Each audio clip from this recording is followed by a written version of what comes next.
अस्सलामु अलैकुम वरहमतुल्लाहि तआला वबरकातुहू। दोस्तों पन्न कथ हेत छुस बह बेय आज यस कल तुहंदिस खिदमत मज हाजिर। तो आज ओस दोहस आलमी माहौलियती दोह। सुबह सकली core all India radio Peth अक बरखुरदारन हुकुम, हालांकि बह ओसुस बेमार, मगर छिना वनान कोर इशारा डूल वालन, ताज वोन रसहन गजल। कोर इशारा डूल वालन, ताज वोन रसहन गजल।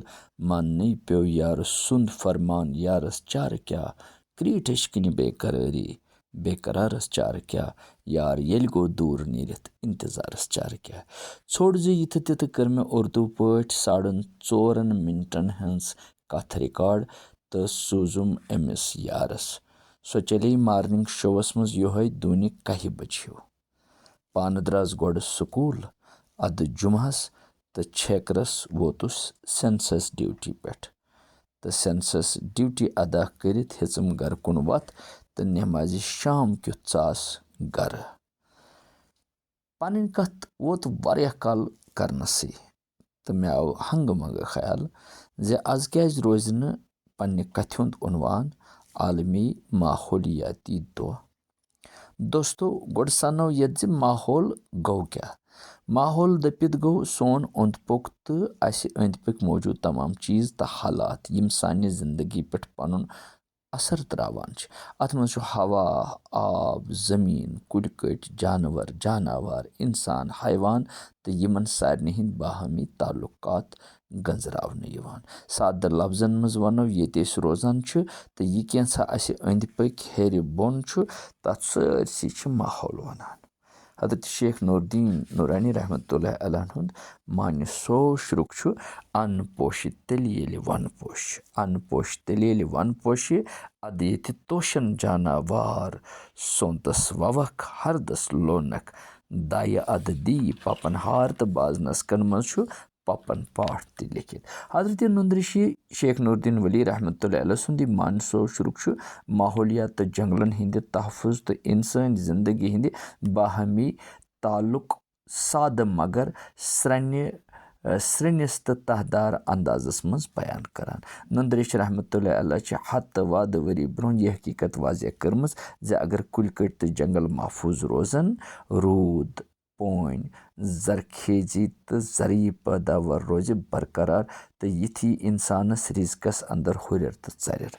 अजकिस दौरस मज अत शुरुक ज्यादा अहमियत, बल्कि अमि शुरुक गोडनुक मिसर अन पोश तेली येली वन पोश माहौलियाती तहफुज यानी एनवायरनमेंटल कंजर्वेशनुक बुनियादी उसूल मानने यवान।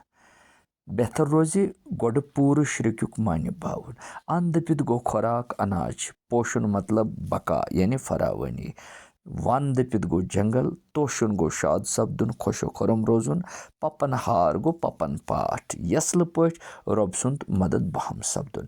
यह कथ आम जो खुराकस मज फरावनी सपदन तो जानवारन हुंद रहन सहन छु चकि जंगलनि पेठ दरित। यानी नुंदरिश रहमतुल्लाह अलैह छ वनान युताम जंगल पोषण तो ताम रोज अन पकान, यानी जंगलन हुंद बका छु खुराक के बकहुक जमीन। यह कैंसा जमीन ववान छ तो तमिक वफर फसल पैदावार तो अजनास नेरुन छु जंगलन हिंद तहफुज सत तो खुदा वंद मुताल ते छु मदद। जंगल बचन तो सोन माहौल तो रोज रुत, खुराक ते हुर तो खुराकस मज तो गसी इजाफ तो जंगल जानवर ते रोजन महफूज। वक्त वक्त पे बारान रहमत तो सोरे रोज तरो ताज़। मतलब जी यह मान सो कलाम अन पोश तेली वन पोश कशीर हिंजी तहजीबी रूहानी तो माहौलियाती फिक्र हुंद सन हर सखन, युस हत बदेव वरियो पेठ कशर माशर के इज्तिमाई यादाश्तुक हिस्सु छु। कशीर छ हत बदेव वरियो पेठ गनन जंगलन, सरसब्ज वादियन, नागन, नाग पोखरन, जरखे जमीनन हुंद मस्कन रूजमस। येत केन लुकन हिंद ओजकुक बुड़ बार दारो मदार दारोमदार ओस ज़राअत तह बागबानी पे। नंदरिश रहमतुल्लाह अलैह कोर पन्ने मुशाहिदे तो रूहानी बसीरत सत महसूस ज़ हरगाह इंसान जंगलन हुंद बेदरीग इस्तेसाल करे तो तमिक नतीजे नेरन खराब तो यमन बुर असरातन हुंद पे सिद्ध सुद सानि जिंदगी तो खुराकस पे असर।